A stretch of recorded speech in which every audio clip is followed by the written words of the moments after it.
Un saludo amigos, buenas noches. Decía el líder del movimiento por los derechos civiles, Martin Luther King, que confianza es dar el primer paso, subir el primer escalón, incluso cuando todavía no se ve toda la escalera. Asumir los trabajos sinodales que se le pone por delante a esta iglesia local requiere de confianza para subir este primer escalón que se nos pide, incluso sin saber dónde nos llevará todo este itinerario. Bienvenidos todos, esto es Crónica de la Iglesia y les invitamos a que tomen parte de una nueva entrega semanal de información eclesial. Les invitamos a revisionar toda la vida de esta iglesia diocesana a lo largo de la última semana, por ver si encontramos en ella motivos para seguir esperando. Comenzamos.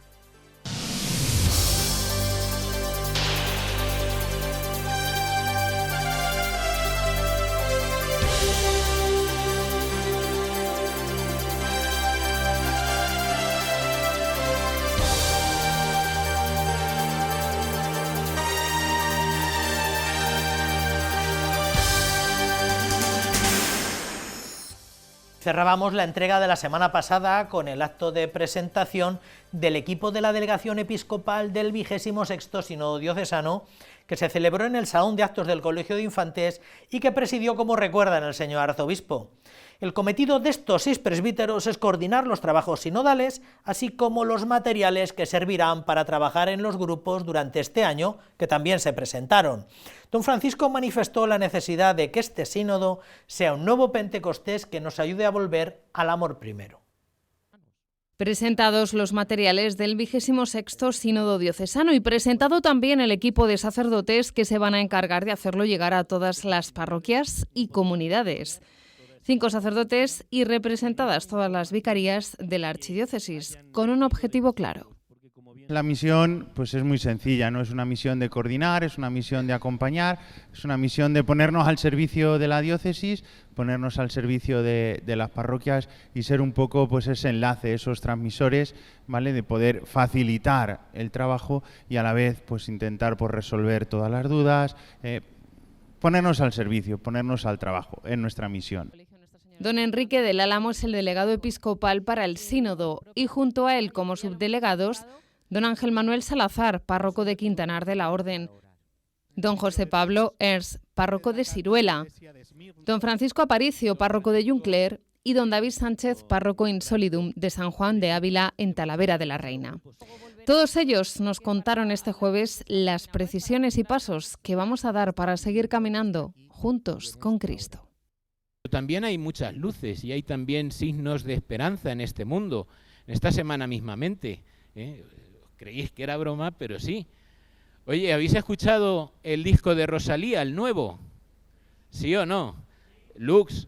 Oye, pues no es una esperanza y una luz en medio de este mundo para darnos a entender que a lo mejor el mundo está buscando una espiritualidad y está buscando una respuesta que nosotros podemos dar desde el Evangelio.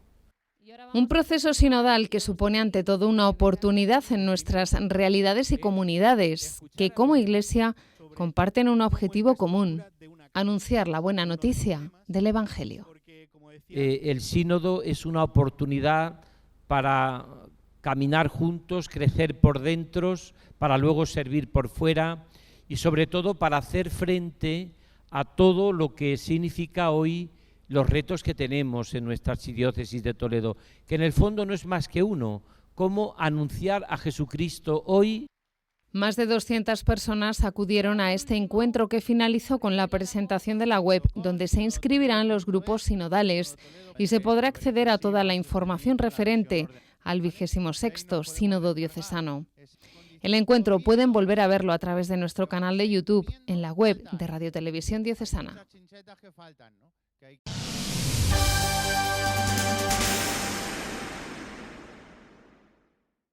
El Papa León recibió a la Comisión Ejecutiva del Episcopado Español el pasado lunes en un encuentro que vino a durar alrededor de una hora.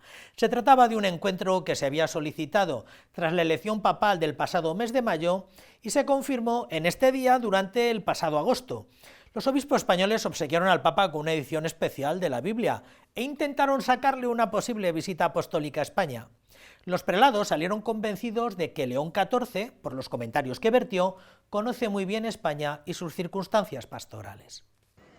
Tras el encuentro, el presidente de la Conferencia Episcopal Española, Monseñor Argüello, ha manifestado que han podido comentar con el Papa los diversos momentos que vive la Iglesia española, entre los que ha destacado el deseo de anunciar el Evangelio, los retos de la iniciación cristiana, la situación de los laicos, sacerdotes y religiosos, la llegada a las comunidades españolas de mucha gente de otros lugares del mundo o los trabajos que con el impulso de la Santa Sede la conferencia lleva a cabo en relación con la prevención, formación y reparación de las víctimas de abusos.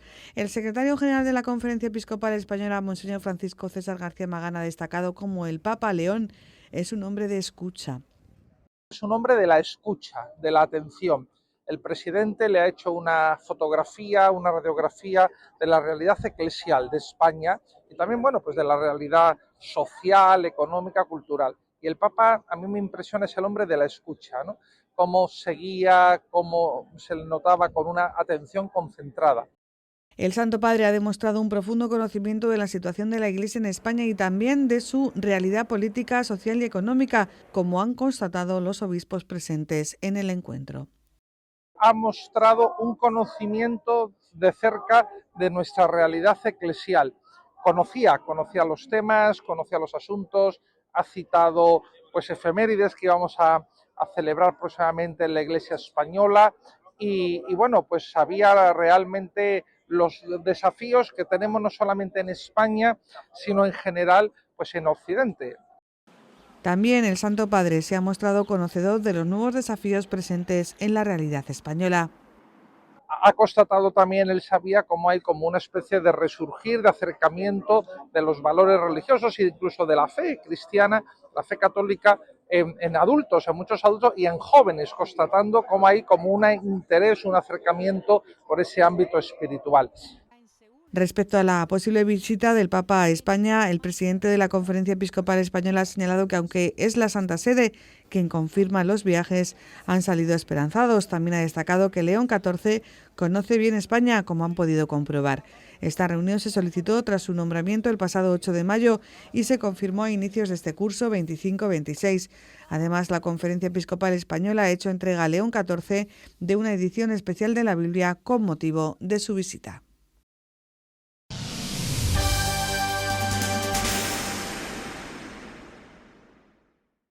Los obispos españoles, también los nuestros, también nuestros prelados, celebraban esta semana la 128 Asamblea Plenaria de la Conferencia Episcopal.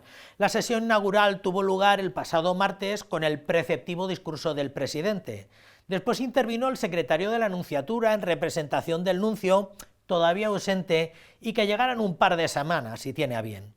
El inicio de la asamblea en esta ocasión se retrasó al martes a causa de la visita de la Comisión Ejecutiva del Episcopado a Roma, que como ven tenían agendada para el lunes inmediato.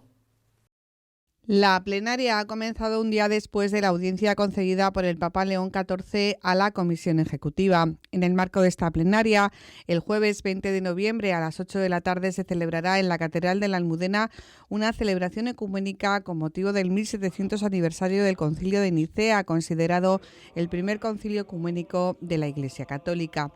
Entre los asuntos a tratar en esta plenaria están las líneas pastorales de la Conferencia Episcopal para el cuatrienio 2026-2030, el documento sobre las orientaciones sobre el acompañamiento y la aportación de los obispos eméritos.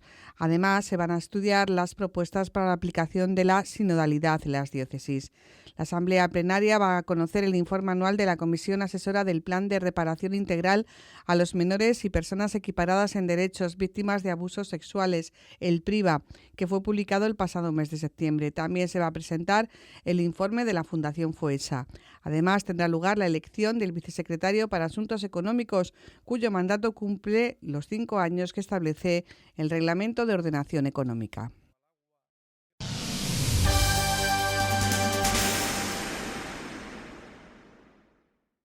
Impulsar un verdadero espíritu de caridad capaz de responder con misericordia y compasión a los retos de la pobreza en la sociedad actual fue el gran objetivo de la 33ª Asamblea Diocesana de Cáritas que se celebró el pasado sábado en el auditorio del Museo del Ejército.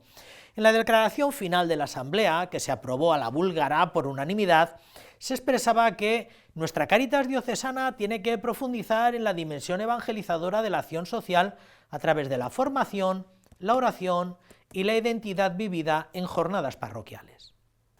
Nos, doctor don Francisco Cerro Chávez, por la misericordia divina, arzobispo de Toledo, primado de España, en virtud de las cualidades que concurren en las personas elegidas y a tenor de lo que determina en los estatutos vigentes de Cáritas Diocesanas de Toledo, por el presente venimos en realizar el nombramiento del nuevo equipo directivo de Cáritas Diocesanas de Toledo por un periodo de 4 años.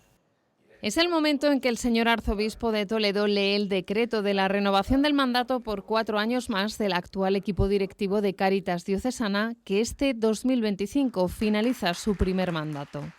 Uno de los momentos importantes de la asamblea que la institución celebraba este sábado en el auditorio del Museo del Ejército en Toledo y que alcanzaba su 33ª edición.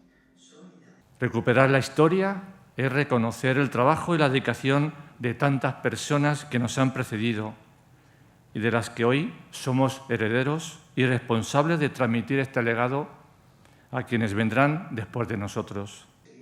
La asamblea, que reunió a unos 110 asambleístas, contó con la intervención del delegado episcopal de Cáritas Española, don Luis Miguel Rojo, que reflexionaba sobre la virtud de la caridad cristiana, expresando que como Iglesia tenemos que abrir las puertas a los pobres. La secretaria general Mónica Moreno fue la encargada de presentar el informe de gestión de Cáritas del periodo 2022-2025.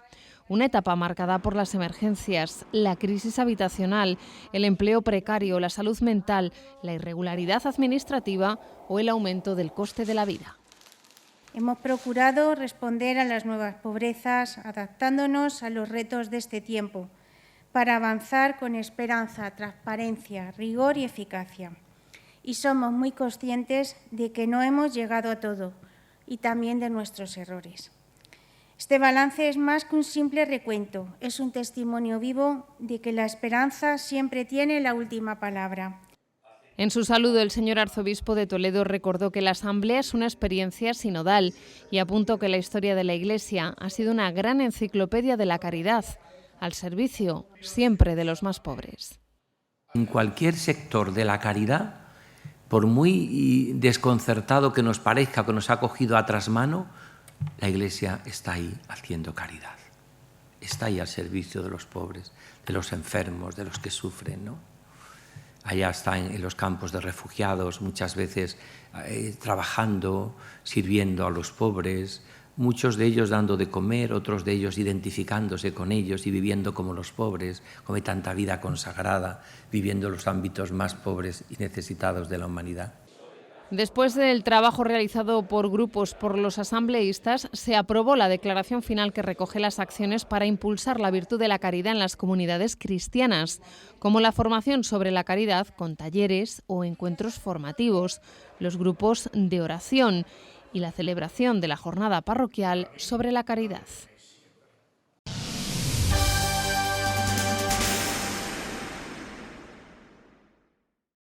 El Pontificio Colegio Español de San José en Roma celebraba el pasado domingo la tradicional fiesta del Reservado y la conmemoración de la dedicación de la capilla de esta institución. Para tal efeméride invitaron al señor arzobispo don Francisco, que acudió a Roma en calidad de gran patrono de este centro de formación para presidir toda la jornada. Porque, aunque la historia del Colegio Español se remonta a finales del siglo XIX, el actual edificio es del año 1965, año en que se consagró la capilla y fue inaugurado por el Papa San Pablo VI. Pablo VI definió sus instalaciones como una sede funcional, bella y moderna, y esperaba que facilitase a las diócesis españolas y también de otras partes del mundo sacerdotes selectos que respondan a la esperanza del mundo moderno. Con estas palabras, el Santo Padre inauguró el 13 de noviembre de 1965 este edificio, símbolo del florecimiento de las vocaciones en España. Y este fin de semana han celebrado esta efeméride que ha presidido el señor arzobispo de Toledo. Estoy invitado para presidir la celebración del 60 aniversario de este edificio del Colegio Español y que también celebran el Reservado.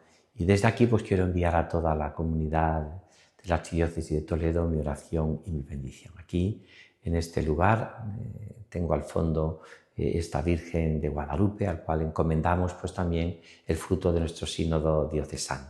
Especialmente desde aquí quiero enviar una bendición a todos los grupos sinodales para que sigan trabajando juntos, unidos siempre en la Iglesia, unidos a Pedro, unidos a los obispos. Durante su estancia estos días, el prelado toledano se ha reunido con los sacerdotes de nuestra archidiócesis que están estudiando diferentes carreras en Roma.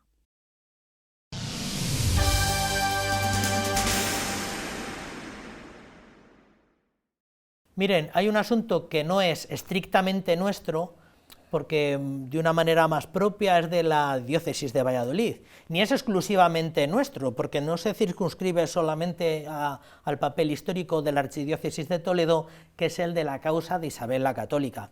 Probablemente nosotros tenemos tantos frentes en tanta fidelidad y tantos testimonios de santidad aquí en la diócesis que aparece puntualmente el asunto de la reina católica, pero nunca le hemos tomado la temperatura de una manera definitiva. Y para hablar un poco más de ella, para volver a poner sobre el tapete este asunto, tenemos a uno que ha sido un consagrado divulgador cultural, colaborador desde hace muchos años en esta casa y gran conocedor de todo lo que es la vida de la Iglesia a lo largo de la historia, que es don José María Gómez. Don José María, buenas noches. Buenas noches. Muchísimas gracias por dedicarnos un momento, don José María. Encantado. Usted es miembro de la Comisión de Isabel la Católica y gran maestre del capítulo que luego hablaremos finalmente, ¿verdad? Sí. ¿Desde cuándo don José María ha entregado a la figura de Isabel la Católica? Bueno, entregado como tal, pues cuando me incorporé como profesor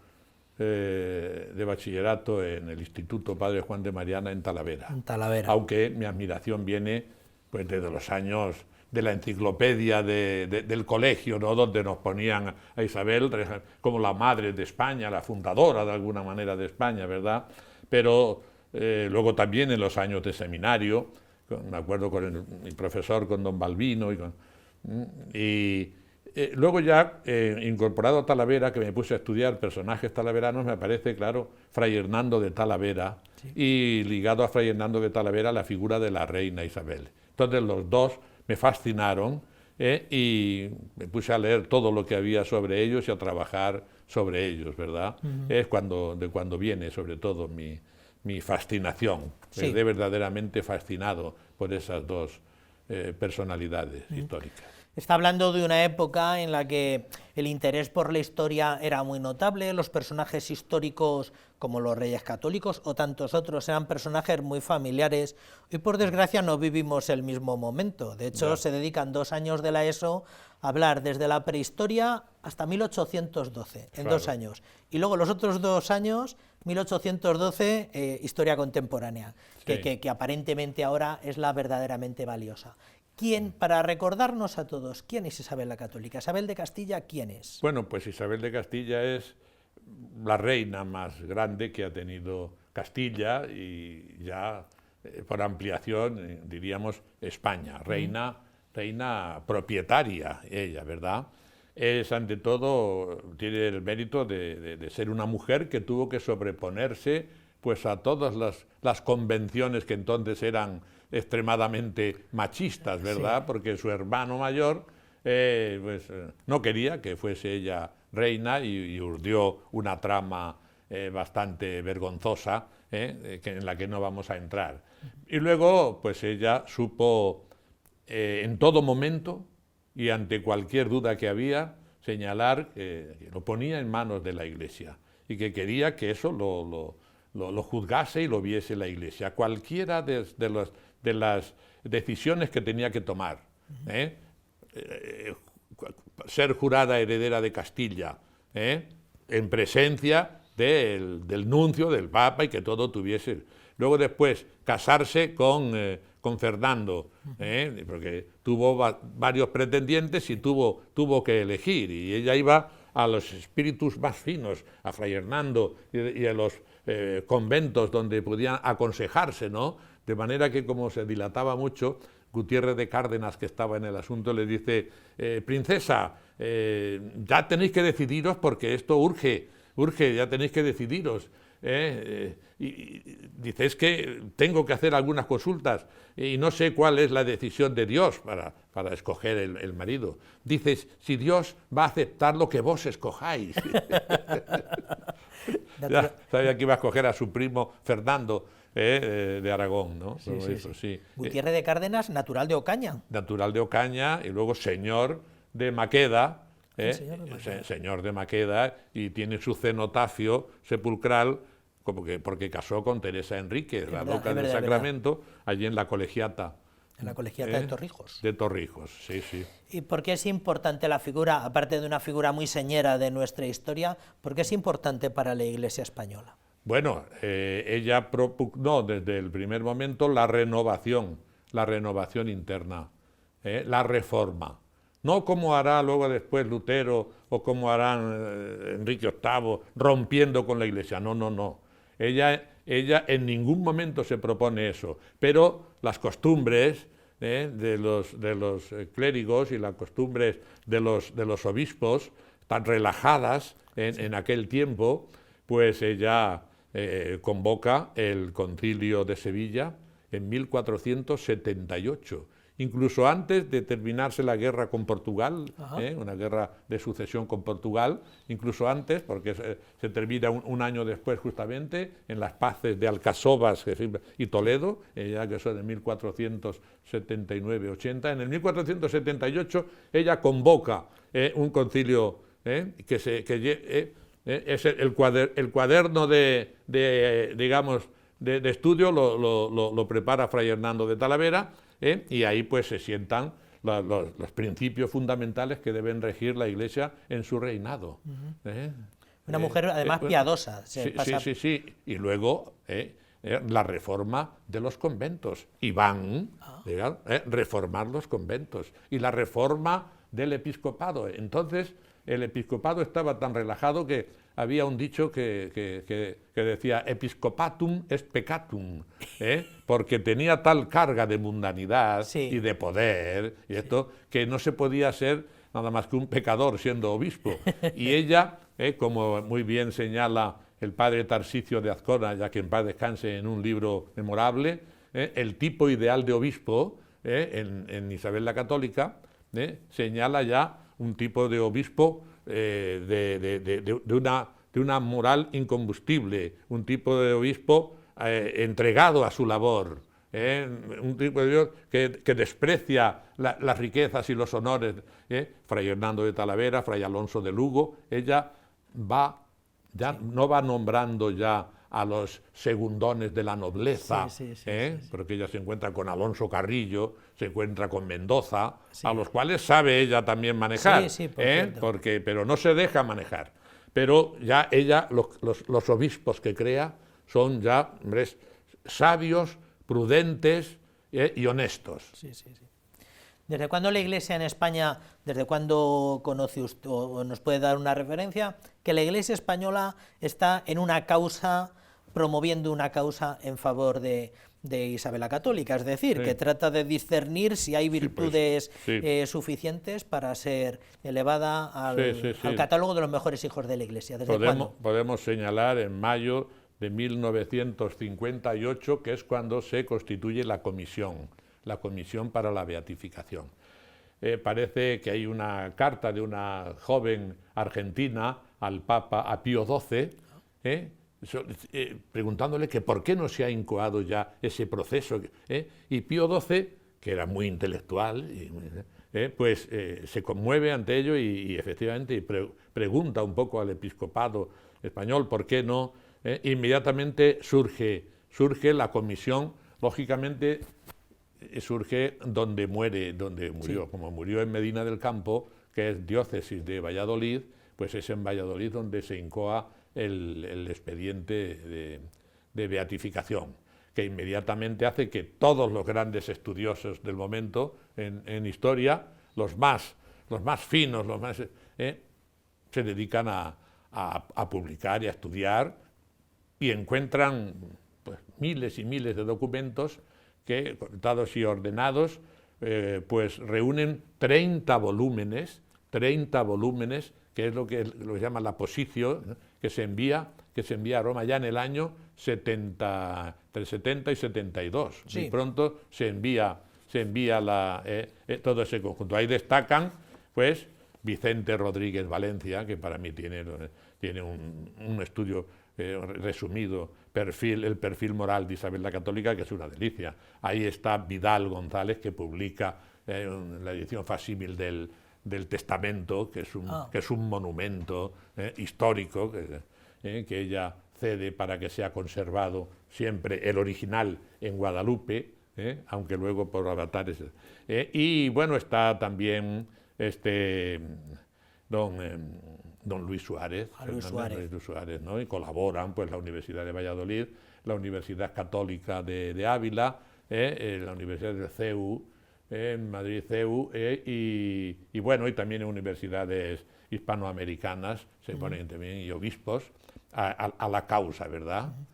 La comisión entonces viene existiendo desde los años 50, poco más. Desde el año 58. 58.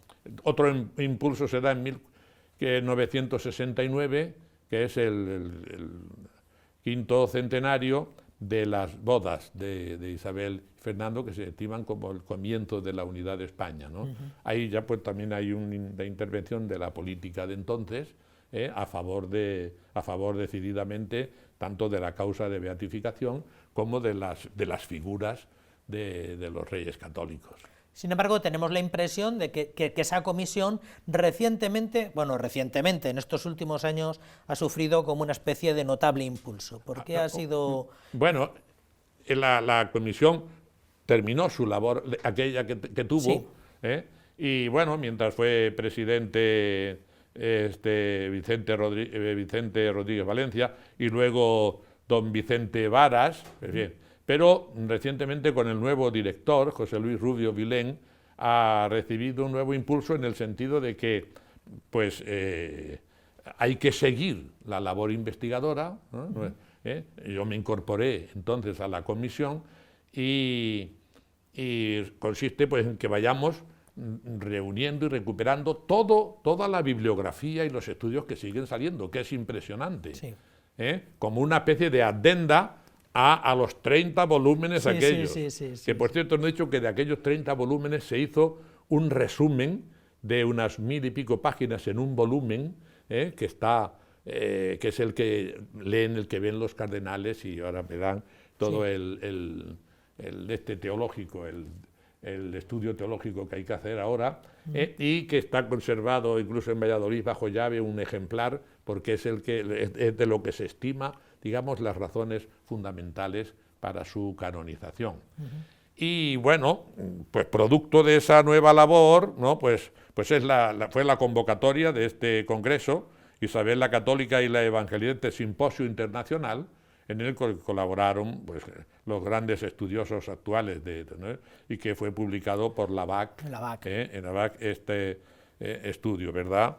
Y para la comisión, estoy enfrascado en la traducción de que hemos descubierto el elogio fúnebre que se pronunció en Roma por el obispo Ludovico Bruni, en el mes ya, un mes después, ya en las exequias que se hicieron en Roma, impresionantes, ¿no? Y hace un elogio en latín humanístico impresionante, ¿no? Y me han encomendado a mí la traducción y estoy en ella y estoy disfrutando, donde se la llama ya verdaderamente Sancta Femina, Santísima, Piísima, y bueno, y cómo pues efectivamente llegó después del viaje tan largo y con tantas lluvias que hubo, pues en la integritas cadaveris, la integridad de su cadáver incorrupto, que llegó a Granada después de... toda esa documentación ayuda a reforzar el olor de santidad, claro. Sí, exacto, ¿no? De que la proclamasen santa un humanista italiano allí en la iglesia de Monserrate y Santiago, donde la comisión y el capítulo de Isabel la Católica estuvimos hace un par de años, que fue cuando nos trajimos este elogio, y allí pusimos un busto de la reina Isabel en la iglesia de Monserrate y Santiago. ¿Cuándo se incorporó usted a la comisión, don José Pues María? ¿Antes de pertenecer al capítulo de Caballeros y Damas de Isabel o por ser el... Ya, o cuándo se incorpora a la comisión? No, por ser gran maestre ahora en este segundo ejercicio, porque yo fui gran maestre desde 2005 hasta 2016, luego lo ha sido otro gran maestre, porque no se puede ser más de 10 años seguidos, y terminado ese periodo de 5 años, lo he vuelto a ser, y en ese momento es cuando me he incorporado, al incorporarse don José Luis Rubio Vilén, me he incorporado yo a la comisión. Luego llevo pues, unos 4 años perteneciendo a la comisión, sí. ¿Cómo está la causa de beatificación o cómo está el asunto? Recientemente hemos escuchado por boca del arzobispo de Valladolid, de Monseñor Argüello, que aquello estaba como en una especie de punto muerto. De pausa, sí. ¿Cómo está? También recordamos que usted fue parte de la comisión que se acercó a Roma a presentar algunos milagros o documentación sobre presumibles o presuntas curaciones después de haber invocado. ¿Cómo está todo eso? Bueno, pues sí, hay dos curaciones que superan los límites de la ciencia, ya se han sido y que son por los que los sufrieron o por los que los sintieron esos milagros, pues por su invocación y por su devoción a la reina. Uno fue precisamente un americano, que fue un cáncer de páncreas, del que estaba desahuciado, y otro aquí en España fue precisamente de un derrame cerebral que fue declarado irrecuperable, y la familia, pues agarrándose a la última tabla salvadora, ofreció una misa allí en la Capilla Real, ante la reina Isabel, y justo cuando se estaba celebrando la misa, el enfermo empezó a recuperar. Coincide con esas circunstancias, ¿no? Entonces, bueno, pues los médicos declararon en ambos casos que la ciencia había llegado al máximo y no podían curarlos, ¿no? Entonces, pues está en manos de los teólogos, que es digamos ahora en el dicasterio donde ha pasado, porque ya ha superado la causa histórica, etcétera, en manos de los teólogos, que, bueno, pues si arbitran que alguno de estos milagros, ¿verdad?, pues puede teológicamente ser aceptado, pues entonces inmediatamente tendría que ser pronunciada como beata, ¿verdad? Y sin embargo, el arzobispo de Valladolid reconoció que esto está en punto muerto. Está todavía, sí, sobre todo desde la época de Juan Pablo II, que era un gran entusiasta de la reina Isabel y de Fray Hernando, como confesó en su visita a España, pero cuando se hablaba de ese entusiasmo por aquel año 92, donde, y de la evangelización y todo, pues surgió la figura de un cardenal francés, Luis Tigger, que era de estirpe judía, que pedía suspender o poner en stand-by por el tema de la expulsión de los judíos, y que se mirase con lupa todo lo relativo a ello, ¿verdad? Y entonces, bueno, pues en esas estamos, ¿no? Todavía sobre ese tema. También se habla de la Inquisición. Luego ha surgido últimamente el movimiento indigenista, movimiento indigenista que está, dicen ellos, a favor de los indígenas y de la recuperación de los indígenas, etcétera, y entonces no solamente critican pues la labor de conquista o de colonización, sino que también la imposición de la Iglesia. Los indigenistas están contra lo que ellos llaman la imposición de la Iglesia católica allí. ¿No? Sí. Yo creo que desde San Pablo la Iglesia ha estado predicando la fe, y yo no he visto ningún misionero que fuese a imponer la fe, sino al contrario, porque todos seguían, como decía la reina Isabel cuando daba alguna cédula de estas de evangelización, etcétera, que se siga el mismo trato que hemos tenido con los moriscos de Granada, siempre poniendo a Fray Hernando, que su posición era siempre no imponer la ley, no imponer la religión, sino que la pudiesen aceptar con por teologales razones. Por teologales razones, no por imposición. Claro, Cisneros fue allí y los reunió en la plaza de Vivarrambla a los moriscos y los hizo un bautismo en público, un bautismo general, y se le rebelaron, incluso quisieron cogerle y arrojarle por la ventana, pero Fray Hernando, que era respetado por todos, porque era el santo alfaquí, le llamaban allí los moriscos, el santo alfaquí. Sí. Mi santo le llamaba la reina, mi santo. Mi santo, ¿no? Tuvo muchos problemas con la Inquisición, porque, volvemos a ese punto ahora, la Inquisición. La Inquisición llegó, la bula papal llegó en 1478, cuando estaban en el concilio. Pero la reina no quiso divulgarla, publicarla, ni quiso ponerla en efecto, y ordenó a Fray Hernando, Fray Hernando se comprometió, y el cardenal Mendoza en apoyarle también, el arzobispo entonces de Sevilla, en predicar contra un foco herético sevillano que era muy agresivo y que publicaba unos libelos muy infamantes. Y él estuvo 2 años y al final no consiguió que claudicaran por teologales razones ni por discusiones. Y les digo que no sabéis lo que puede venir, porque no podemos dilatar más, porque ya estaban toda la orden dominica y estaban diciendo que qué pasa, que ya está la bula aquí, ¿por qué no se impone y tuvo que terminar cediendo más que la pese, porque ella había declarado a los judíos súbditos suyos y ella su protectora, soy su protectora en los virreinos.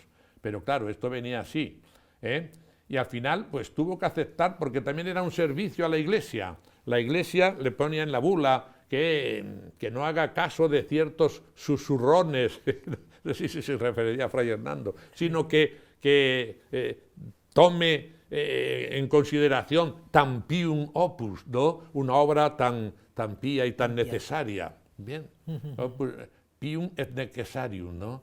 En fin, y así, bueno, pues, porque la reina no imponía ninguna cosa en materia de religión ni en materia política que no estuviese aceptada por la Iglesia. Eso era un escrúpulo que tenía extraordinario, ¿no? O sea, básicamente, bueno, las dos cosas, ¿no? Pero sobre todo el papel de la evangelización de América se debe necesariamente a ella.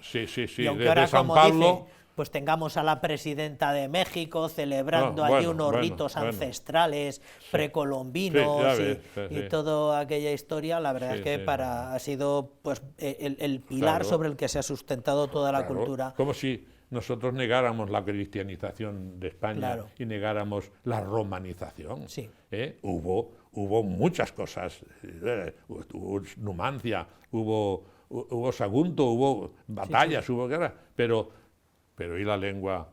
Y la lengua y el derecho romano, las cosas tan buenas que nos han traído. Toda obra humana puede tener siempre una crítica porque es imperfecta, pero dentro de las posibilidades no sé si se hubiese podido hacer más perfecta la evangelización de España y el trato a los indígenas. Hay indigenismo ahora porque hay indígenas.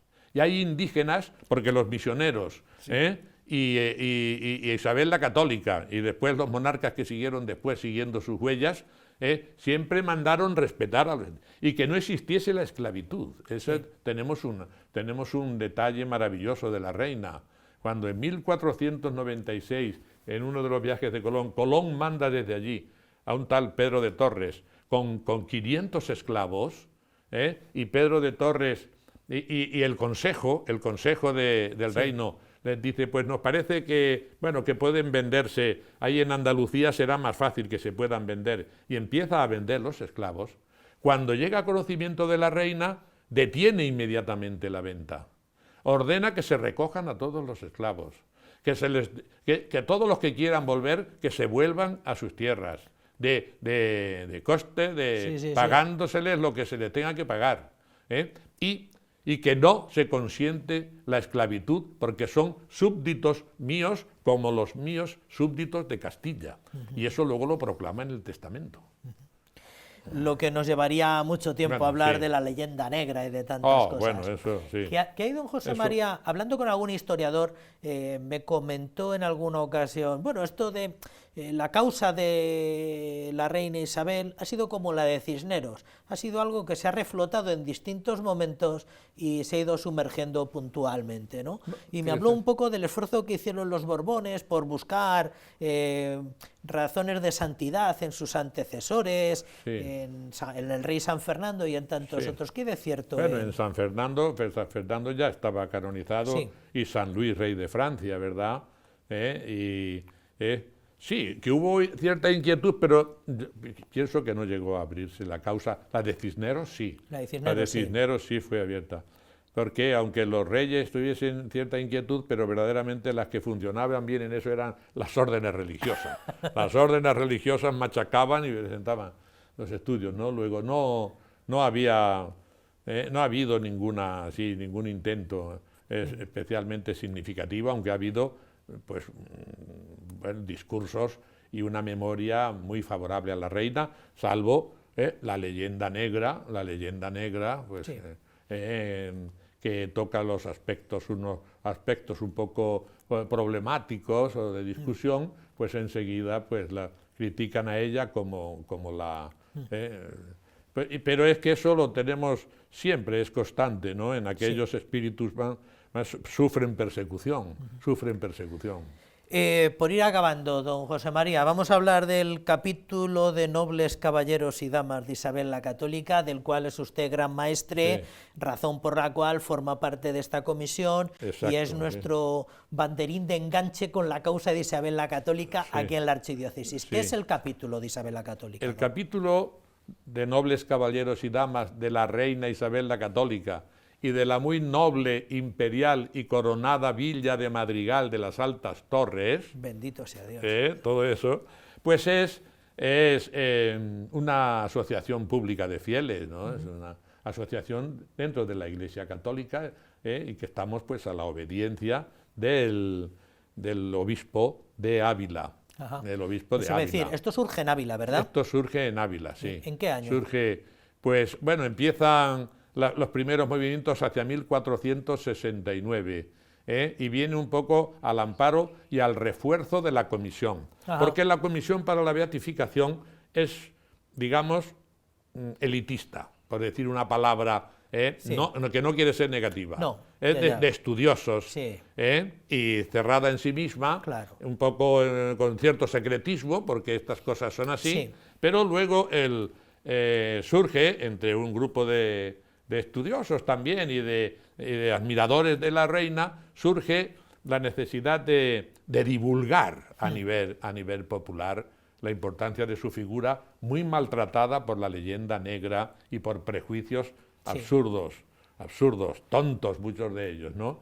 Y entonces, para eso, para divulgar sus virtudes, también continuar con el estudio y la reflexión sobre las mismas, y sobre todo, y claro, todo ello, para apoyar a la comisión y para apoyar al proceso de beatificación, pues se funda el capítulo, con dos ceremonias fundamentales, que son de investiduras de nuevos caballeros, una en donde nació, en Madrigal de las Altas Torres, coincidiendo con la fecha de su nacimiento, que es el Jueves Santo, fue 22 de abril, y otra en Medina del Campo, coincidiendo con la fecha de su muerte, 26 de noviembre. ¡Ah, caramba! Que estamos, por esto este programa viene a cuento de que estamos en las vísperas de su muerte, del 521 aniversario de su muerte, ¿verdad? Su fallecimiento. O sea que los fines son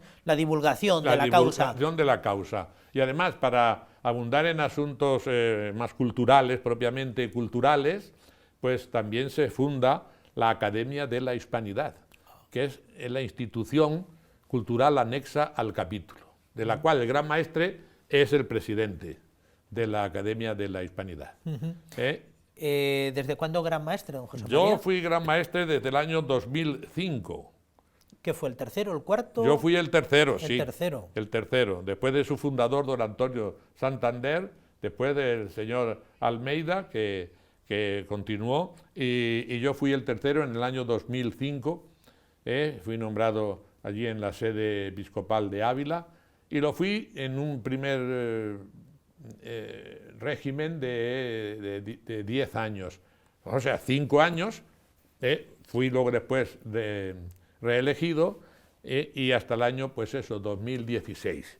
Desde el 2016, pues tuve que dejarlo, y entonces un nuevo, el que había sido secretario canciller conmigo, ¿sí? Pues fue durante otro periodo de 5 años, fue gran maestre, y luego he vuelto a serlo yo, que llevo ya 4 años de este nuevo mandato, los mismos que llevo perteneciendo a la comisión. Hombre, nosotros durante mis años nos hemos preocupado mucho de esa divulgación, pero no solo con actos que se celebran y se acaban, sí, sino que en donde hemos ido celebrando actos hemos ido dejando la huella de un busto de Isabel la Católica, la huella de una placa de cerámica de Talavera, con algún verso en muchos casos, pues, y puedo enumerarte pues desde la primera que pusimos en Guadalupe, cuando se entra a la hospedería o entra el turismo, pues allí lo primero que ven es un busto de Isabel la Católica, que no existía allí en Guadalupe, allí está, pues ese le pusimos nosotros.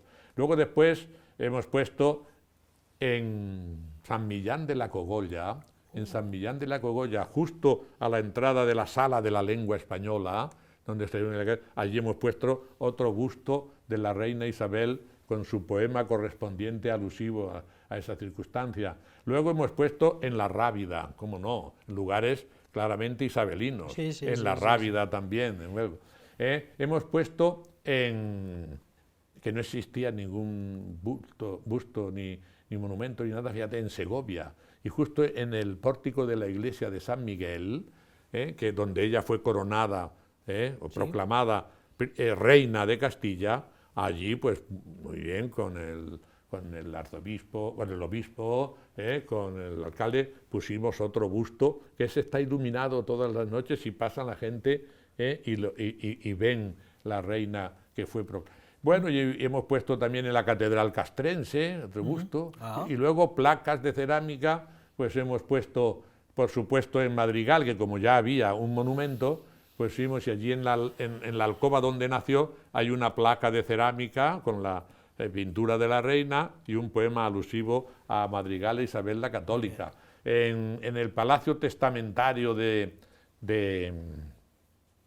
Medina, que es donde murió, porque aunque siempre se sostenía que murió en el Castillo de la Mota, no, murió en el Palacio Testamentario, cerca de la Colegiata. Allí también tenemos una placa de cerámica alusiva. Y así podemos seguir citando. Sí. Aquí en las Concepcionistas lo pusimos. También. En las Concepcionistas de Toledo, que hicimos un acto, y ahora este año que viene volveremos a hacerlo, porque es el 50 aniversario de la canonización de Santa Beatriz de Silva, y el 525 aniversario, se celebra también una cifra redonda de su instalación en Toledo, en la casa fundacional, que es esta, ¿no? En San Jerónimo de Granada, por ejemplo, claro, también.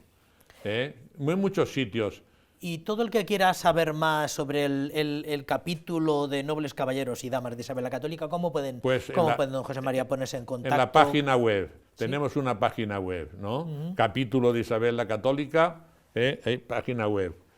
Y también la causa, la comisión. Comisión también tiene una página web. Comisión Isabel la Católica. Y ahí viene todo sobre el Congreso Internacional. Y vienen... Se ha hecho últimamente ahora en Bogotá un Congreso Internacional. Pues y por supuesto el de la evangelización. El de la evangelización, ahí viene todo. Yo también pues he hecho en los distintos actos he ido componiendo poemas que he recuperado en este libro, Una reina para la eternidad. No he querido preguntárselo, Sí, pero sí. cuando hablaba de placas con poemas, digo, me Sí, imagino sí. que serán de su pluma. Aquí la están, mayoría sí, de... sí, todos ellos son de mi pluma, sí.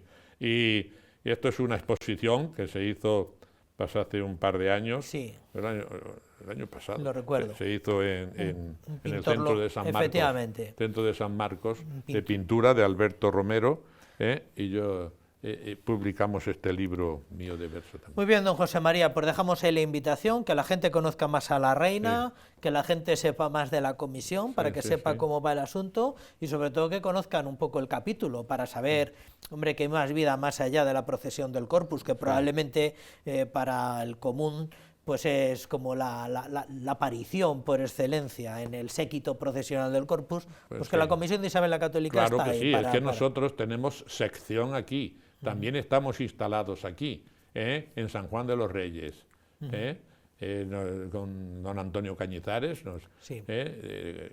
quiso que estuviésemos también perteneciendo, porque una de las monumentos y de las fundamentales de la historia de la reina Isabel fue la paz con Portugal, se firma en Toledo, en la catedral ella le da un impulso maravilloso, ahí está el retablo, y San Juan de los Reyes, pues no digamos, ¿no? Aparte de mucho en los conventos también. Estamos últimamente hablando aquí mucho del balcón de la reina, ¿verdad? Aquí el balcón también, de la reina, donde ella no se nos cae de la boca, se pues asomaba desde la catedral, claro que sí. Muchísimas gracias, don José María. Pues por nada, todo. encantado.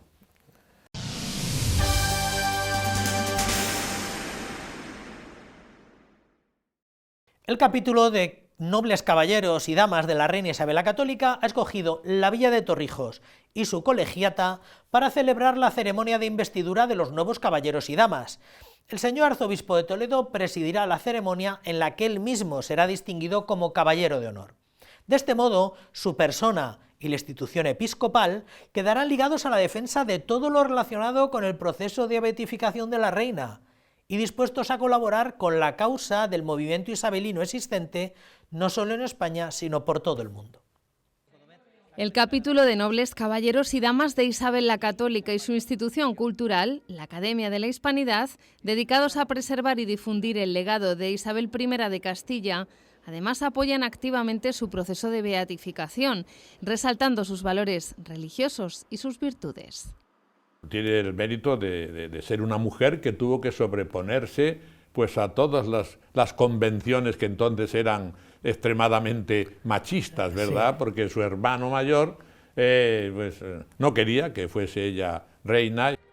El nombre completo que actualmente lo designa es Capítulo de Nobles Caballeros y Damas de la Reina Isabel la Católica, y su origen se remonta al año 1969. Y en 1994 se elaboraron los primeros estatutos. Para divulgar sus virtudes, también continuar con el estudio y la reflexión sobre las mismas. Y sobre todo, y claro, todo ello, para apoyar a la comisión y para apoyar al proceso de beatificación, pues se funda el capítulo. A las 11 de la mañana este sábado, la colegiata del Corpus Christi en Torrijos acoge el acto de investidura de nuevos caballeros y damas del capítulo de Isabel la Católica. El señor arzobispo de Toledo presidirá la Santa Misa, donde será investido caballero de honor.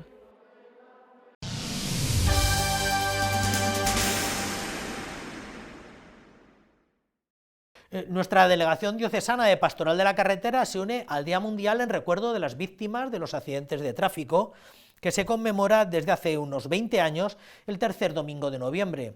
Lo hará en la Catedral Primada y lo hará presididos por el señor arzobispo. Será una mezcla de encuentro de hermandades de San Cristóbal, se reunirán casi una veintena, y celebración jubilar, irán en procesión desde el Seminario Mayor. Recuerdan que cada año muere un gran número de personas y es la principal causa de fallecimiento de jóvenes entre 15 y 29 años. El Departamento de Pastoral de la Carretera de la Conferencia Episcopal Española recuerda que los accidentes en carretera provocan la muerte de cerca de 1,3 millones de personas y daños o alguna incapacidad en otros 50 millones. Además, constituyen la principal causa de mortalidad entre los jóvenes de edades comprendidas entre los 15 y los 29 años. Por ello proponen que nos unamos al Día Mundial en recuerdo de las víctimas de accidentes de tráfico. La ONU fijó esta jornada para el tercer domingo de noviembre y en nuestra archidiócesis de Toledo será el próximo domingo 23 de noviembre. Hemos organizado pues una jornada jubilar en Toledo de oración para todas las víctimas de accidentes de tráfico y para sus familias. En esta jornada jubilar la vamos a empezar a las 11, el día 23 de noviembre, solemnidad de Jesucristo, Rey del Universo, y tendremos varios actos de oración por estas víctimas. A las 11 de la mañana comenzará esta jornada en el Seminario Mayor, desde donde saldrán en procesión familias de víctimas, miembros de este secretariado y las 15 hermandades y cofradías de la Archidiócesis de Toledo que tienen a San Cristóbal como titular. Vendrán con sus estandartes, incluso traerán la imagen de San Cristóbal, que vendrá del pueblo de Consuegra, y portaremos todas las imágenes y los estandartes hasta la catedral. A las 12 de la mañana tendremos una solemne Eucaristía en recuerdo por las víctimas y un responso que la celebrará don Francisco, el arzobispo de Toledo. A las 12 del mediodía comenzará en la Catedral Primada la Santa Misa, que podrán seguir en directo a través de Radio Santa María de Toledo y Canal Diocesano de Televisión.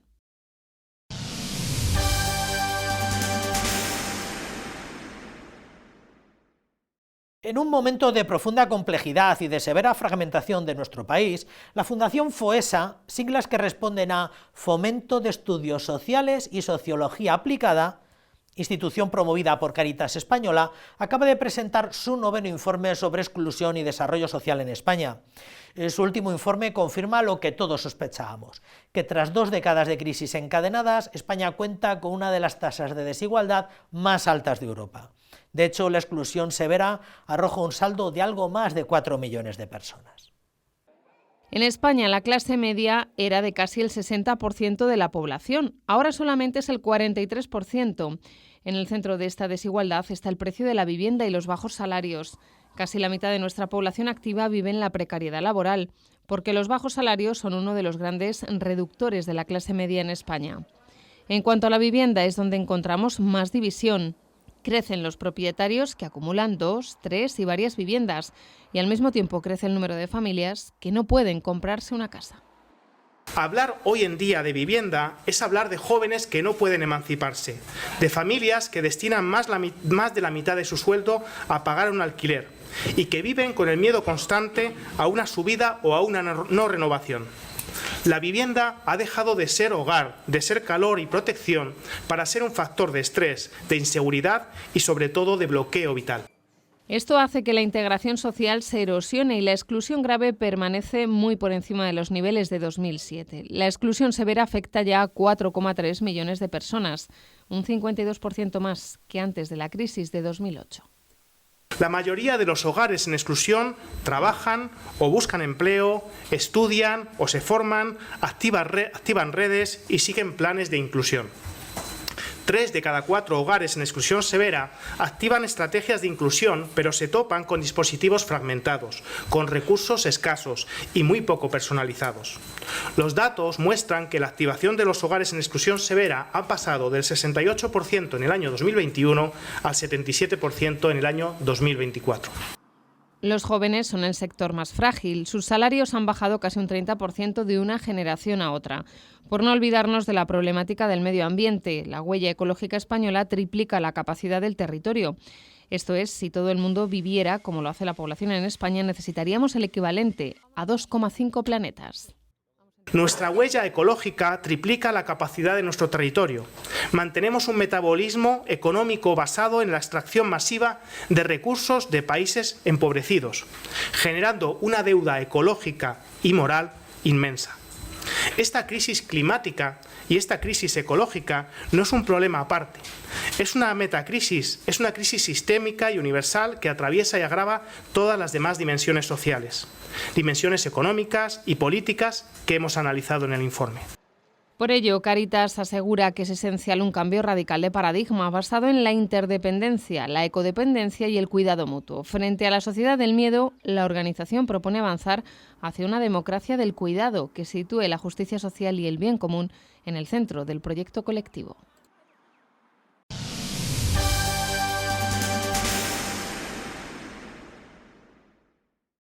En 2026, la familia Vedruna celebra un acontecimiento muy señalado, el bicentenario de su fundación.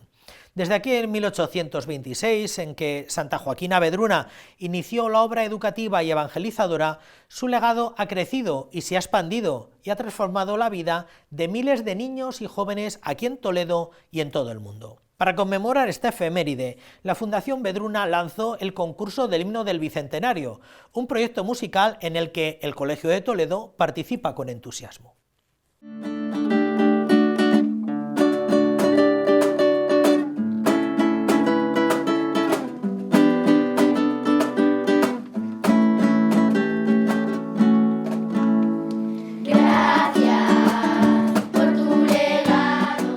Dice su himno: Santa Joaquina, vamos contigo, eres ejemplo, en ti confío. Santa Joaquina, siempre a tu lado, eres mi guía. Sabes que hoy hace falta gente como tú. Lo han compuesto ellos mismos y así de contentos han venido a grabarlo a los estudios de Radiotelevisión Diocesana. Era una competencia entre todos los colegios Virgen del Carmen, bueno, Vedruna, de España, y pues hemos ganado. ¿Y esa noticia cómo fue? A ver. Impactante fue y muy guay. En las misas profesores por las clases y dijeron: chicos, que hemos ganado el concurso de himnos, y nos pusimos todos a gritar. Todos en el pasillo y hemos ganado, hemos ganado. Eres mi guía, sabes que hoy. Con motivo del 200 aniversario de la Congregación Carmelitas de la Caridad de Vedruna, desde la Fundación Vedruna Educación convocaron un concurso para la composición de un himno a todos los colegios Vedruna. Una canción original e inédita que hiciese referencia al objetivo educativo, cuidar los orígenes para abrazar el futuro y la importancia de los valores de estos centros educativos. El resultado ha sido más que satisfactorio. El Colegio Toledano ha ganado el concurso y el himno se ha convertido en el oficial del Bicentenario. Teresa nos enseña primero, nos convoca, primero nos enseña la canción y después nosotros la vamos siguiendo. También en el colegio hacemos misas cantando nuestras canciones. Sí, las comuniones y todo cantamos nosotros. Sabes que hoy hace falta gente como tú.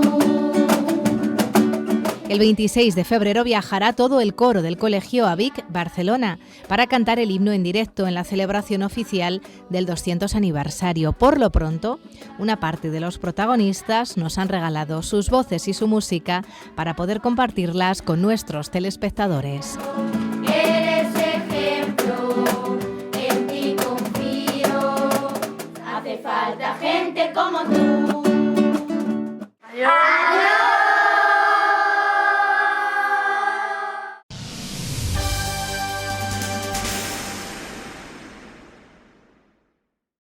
Muy bien, pues ya ven, hasta aquí esta crónica de estos últimos 7 días. Ya saben que no podríamos sacar adelante todo esto y mejorarlo todo lo que podemos y queremos sin su colaboración y sus aportaciones. Pueden hacernos llegar sus donativos accediendo a la aplicación Bizum, indicando el código de la Radiotelevisión Diocesana, el 10766, y de este modo hacernos llegar una cantidad que nos ayude. No dejen de hacerlo. No nos queda sino emplazarles a una nueva entrega de Crónica de la Iglesia ya para el próximo fin de semana. Les esperamos aquí, como siempre, en el mismo sitio y a la misma hora. Hasta entonces, que tengan buena semana y que sean felices.